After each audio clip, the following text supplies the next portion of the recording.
นอนกันแล้วทุกคน นอนพักผ่อนฟังเสียงสัตว์ ที่สัตว์มา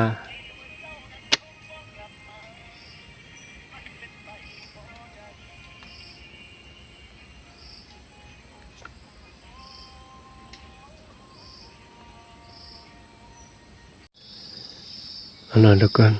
สบายดีตอนเช้าเนาะสองคนเขาก็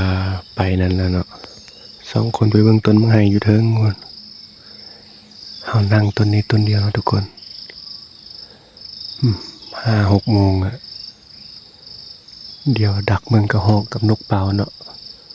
ก็จะว่านกเปล่าที่เข้ามาเมื่อวานเนี่ยที่เขาเห็นต้นมะไห้ต้นนี้เดี๋ยวสินั่งเบิ่งจักหน่อยเนาะนกเปล่านกเหลืองก็ฮอกว่าสิเข้าบ่ทุกคนติดตามมึงเนาะตอนเช้า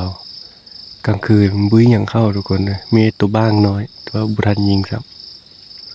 ำติดตามตอนเช้าเนาะทุกคน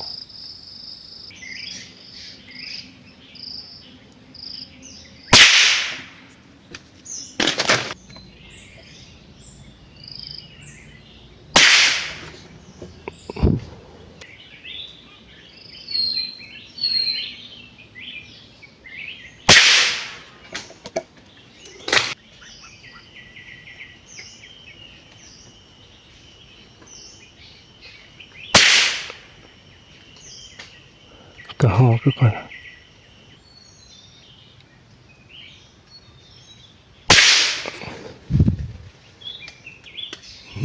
ค้างครับ